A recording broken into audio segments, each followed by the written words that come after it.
నమస్తే అండి రామారావు గారు. నమస్తే. రామారావు గారు, విషాద ఛాయల్లో మనం అందరం ఉన్నాం. తారక రత్న గారు ఇక లేరు అనే విషయం తెలిసిన దగ్గర నుంచి అది జీర్ణించుకోలేని వార్త. అబద్ధం అయితే బాగుండు అనుకునే వార్త. బట్ ఒక మనిషి మన మధ్య లేకపోయిన తర్వాత ఆయన చేసిన మంచి కార్యాలు, ఆయన ఆశయాలు ఏంటి, ఆయన సిద్ధాంతాలు ఏంటో మనం అందరం మాట్లాడుకుంటాం.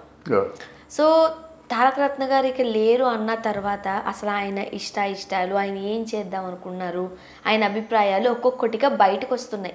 ఆయన అభిమానులు కావచ్చు, లేకపోతే పార్టీలోని కార్యకర్తలు కావచ్చు, చెప్తూ ఉంటుంటే కొన్ని ఆసక్తికరమైన విషయాలు తెలిసాయి. ఫ్యామిలీ అంతా నందమూరి కుటుంబంలో ఎప్పుడైతే భువనేశ్వరి గారిని పాయింట్అవుట్ చేసి రాజకీయ నేతలు మాట్లాడారో చాలా బాధపడ్డారు అందరూ. తెలిసిన సందర్భమే అది. చంద్రబాబు నాయుడు గారు అయితే కళ్ళల్లో నీళ్లు పెట్టుకున్నారు కూడా, అంత పెద్ద వ్యక్తి. ఈ విషయం పట్ల తారక రత్న ఎవరు ఏమనుకున్నా ఆయన మాత్రం కక్ష తీర్చుకోవాలనే ఉద్దేశంతోనే ఉన్నారు. ఒక పవర్ సంపాదించి వాళ్ళకి ధీటుగా సమాధానం చెప్పాలి అని అనుకున్నారు. అలానే ఎన్టీఆర్ పార్టీ స్థాపించిన తెలుగుదేశం పార్టీ ప్రస్తుతం కష్టాల్లో ఉంది కాబట్టి తన వంతు సాయం చేయాలి అని కసిగా ఉన్నారు. ఎమ్మెల్యేగా గెలుపొంది ప్రజలకు తన మంచి పనులతో ఒక సమాధానం చెప్పాలనే కసి ఉన్నారు అని అభిమానులు, అలానే తెలుగుదేశం పార్టీకి సంబంధించిన వ్యక్తులు కూడా మాట్లాడుతున్నారు. ఏం చెప్తారు? ఇది ఆయన ఒకేసారి ఒక ఉత్తుంగ తరంగంలో ఎగసి పడేసరికి ఆయన మీద అందరికీ దృష్టి మళ్ళింది. మీరు చెప్పారు చూసారా, అంటే వాళ్ళ తాత స్థాపించిన పార్టీని అంటే సర్వనాశనం చేద్దామన్న పూనుకున్న వారి మీద పగ తీర్చుకోవాలన్నటువంటి ఆ పంతంతో ఉన్నాడు. ఆ ఉన్నాడని తెలియడమే పెద్ద ప్రమాదం. ఎందుకంటే నేను మా తాత పార్టీని ఎవరైతే పూర్తిగా కొల్లగొడదాం అనుకున్నారో, అసలు పార్టీ లేకుండా చేద్దాం అనుకున్నారో వాళ్ళ మీద నా పంతం తీర్చుకుంటున్నాడే వాళ్ళు ఊరుకుంటారా? కనుక నా ధోరణి ఏంటంటే ఈ మధ్య ఒక తారాజువులాగా అంటే ఫోకస్ అయ్యేసరికి దాని మీద అందరికీ దృష్టి మళ్ళింది. నెంబర్ 1. తర్వాత ఇంత ఎందుకు బాధపడుతున్నామంటే సరిగ్గా ఇంకా యవ్వనం కూడా రాలేదు. అదే కదా, ఇప్పుడు హరిరామ్ జోగయ్య లాంటి ఒక 80 ఏళ్ళు దాటిన తర్వాత 85వ సంవత్సరంలోనో ఇప్పుడు ఒకవేళ అంటే శివకాలం చేశారనుకోండి, అప్పుడు ఇంత బాధపడం కదా. యవ్వనంలో ఉన్నాడు, బోర్డంత భవిష్యత్తు ఉంది. ఎంత పెద్ద రాజకీయ నాయకుడు అయ్యేవాడో, ఎంత పెద్ద నాయకుడు అయ్యేవాడో, కుటుంబాన్ని ఇంకెంత ఉన్నతంగా తీర్చిదిద్దేవాడో. మరి ఇవన్నీ ఉన్నాయి కనుకే మనం అందరం ఎంత బాధపడుతున్నమాట. ఇక్కడ ఏంటంటే ఆ తారక రత్నాన్ని మాత్రం రాజకీయంగా ఉపయోగించుకోవాలన్న ఆలోచన అటు వైఎస్ఆర్ కాంగ్రెస్ పార్టీకి కూడా కలిగింది.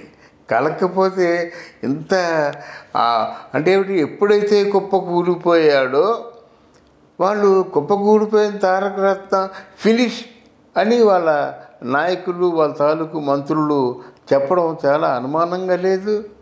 ఎలా ఫినిష్ అయిపోతారనుకున్నారు? ఆయనకి ఏం జరిగిందని ఫినిష్ అయిపోతారనుకున్నారు? ఆయనకి మీరు ఏమైనా ప్రయోగించారా? ఆయన లేకుండా చేసే ప్రయత్నం ఏమైనా చేశారా? అసలు ఫినిష్ అనడానికి మీకు ఉన్నటువంటి ఆధారాలు ఏమిటి అనే ప్రశ్నలు వేస్తే ఏమి చెప్తారమ్మా వాళ్ళ సమాధానాలు? కనుక తారక రత్న నిజంగా ఒక విధంగా చెప్పాలంటే ఆయన ఒక దురదృష్టవంతుడు మాట. అట్లాంటి దురదృష్టం అంటే భార్య బిడ్డలకు దూరం అయ్యాడు, పార్టీకి దూరం అయ్యాడు, కుటుంబానికి దూరం అయ్యాడు. ఇంతమంది ఇప్పుడిప్పుడే జీవితంలో ఆ జీవితపు అనుభవాలు చూస్తున్నా, ఆ మానవతా విలువలు చూస్తున్నా, ఆ మానవ సంబంధాలతో ఆ కుటుంబం అంతా ఒకటైనటువంటి తరుణంలో ఏదో పెద్ద హడావిడి చేస్తూ వచ్చిన మృత్యువు ఆయన్ని పొట్టను పెట్టుకుందంటే ఎవరికైనా మీరు చెప్పినట్టుగా ఎవరికైనా బాధాకరమైన విషయమే అది. ఈ బాధను మర్చిపోయి మళ్ళీ వాళ్ళ తాత స్థాపించిన పార్టీకి వీళ్ళందరూ లోకేష్ కావచ్చు, తారక్ కావచ్చు, వీళ్ళందరూ కళ్యాణ్ రామ్ కావచ్చు, వీళ్ళందరూ ఇతోధికంగా ఆ పార్టీకి పాటుపడితేనే అక్కడ తారక రత్న తాలూకు ఆత్మ శాంతించేది. ఇది నా ఉద్దేశం. బాలకృష్ణ గారు ఈ 10 రోజులు 20 రోజుల నుండి సరిగ్గా భోజనం కూడా చేయలేదు. అవునవును. అంటే ఏం జరుగుతుందనే భయంతోనే ఇటు లోకేష్ గారు కావచ్చు, అటు చంద్రబాబు నాయుడు గారు కావచ్చు, కాస్త టెన్షన్తోనే ఉన్నారు. సో తెలుగుదేశం పార్టీలో తనకంటూ ఒక సుస్థిర స్థానాన్ని సంపాదించుకోబోతున్నారు అనుకునే టైంలోనే ఇలా వచ్చి అలా వెళ్ళిపోయి అలలాగా ఆయన వెళ్ళిపోయారు. అవును అవునవును, అందుకే బాధ. ఎందుకంటే ఇటు బాలకృష్ణ గారు కూడా చాలా బాధపడ్డారు, చంద్రబాబు నాయుడు కూడా అనవసరంగా నింద మోసేస్తున్నారు అనే బాధ లోపల ఉంటుంది. బయటికి ఎంత మాట్లాడినప్పుడు కూడా లోపల ఉంటుంది ఎంత కదా, గంభీరంగా కనిపించినా రానివ్వండి ఉంటుంది, బాధ ఉంటుంది. దాని సమాధానం చెప్పలేరు. ఎందుకు ఇలా జరిగిందంటే ఎవరైనా ఏం సమాధానం చెప్తారు? వీళ్ళు వాళ్ళ మీద తోసేస్తారు, వాళ్ళు వీళ్ళ మీద తోసేస్తారు, అంతే కదా.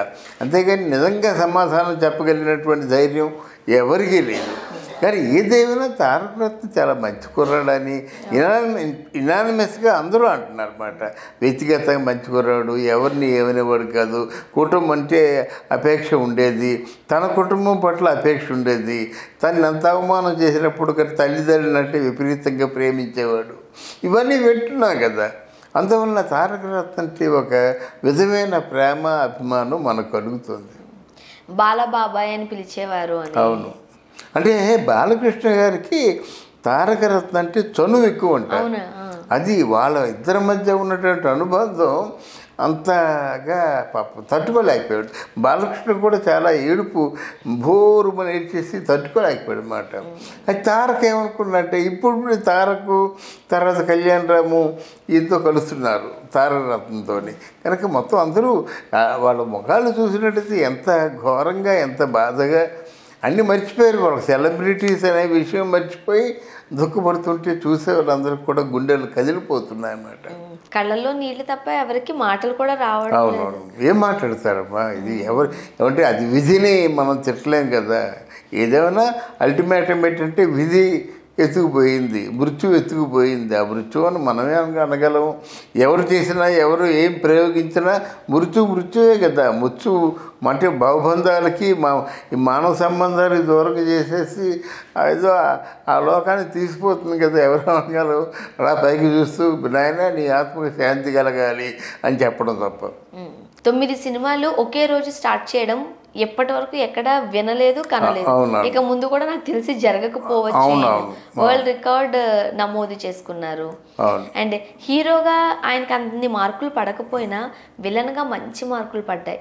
అంటే కొన్ని రీసెంట్ పిక్స్ చూస్తే ఎంత అందంగా ఉన్నారో ఆయన. అవును, అమరావతి అనే సినిమాలో స్టేట్ గవర్నమెంట్ అవార్డు కూడా వచ్చింది. రైట్. ఇంకా కొన్ని పిక్చర్స్ మనం చూసాం విలన్ గా. ఇంకా అంటే చాలా బాగున్నారు. అది రీసెంట్ మనం లుక్స్ చూస్తే ఆయనవి సాల్ట్ అండ్ పెప్పర్ హెయిర్ స్టైల్లో, బియర్డ్లో అండ్ చాలా అందంగా కనిపించారు ఆయన. మంచి విలన్ గా రాణించగలిగి ఉండేవారేమో. అవును, నిజమే. జగపతి బాబు అంటే అట్లాంటి లుక్లో కనిపించాడనమాట. అంత పెద్ద ఆర్టిస్ట్ అయినా ఆశ్చర్యపోనక్కర్లేదు. అంటే మనకి యాక్టింగ్ బాగా చేతవుతుంది కదా. ఆ హీరోగా వేసిన వ్యక్తే కదా తారక రత్న. కనుక ఆ హీరోయిజంలోంచి విలన్గా మారడం ఎవరికైనా చాలా బాగుంటుంది. ఆనాటి ఎన్టీ రామారావు దగ్గర నుంచి ఒక నాగేశ్వరరావు, శోభన్ బాబు తప్పితే మిగతా వాళ్ళకి అందరికీ బాగుంటుంది. కృష్ణ విలన్గా ఎంత బాగుంటాడు, హర్నాథ్ విలన్గా ఎంత బాగుంటాడు. అలాగే హీరోగా చేసిన వాళ్ళు విలన్గా చాలా, శ్రీకాంత్ అంత బాగుంటాడు. జగపతి బాబు తినేసాడు పట్టుకొని. ఈరోజు హీరోగా 5 లక్షలు తీసుకుంటే విలన్గా 2 కోట్లు తీసుకున్నాడు అన్నమాట. అట్లాంటి పరిస్థితి వచ్చే సమయంలోనూ ఆయనకి భగవంతుడు అలా చేశాడు. ఆయన పవిత్ర ఆత్మకు శాంతి చేకూరాలని మనస్ఫూర్తిగా కోరుకుందాం. అవునమ్మా, కరెక్టే, మీరు చెప్పింది కరెక్టే. Thank you.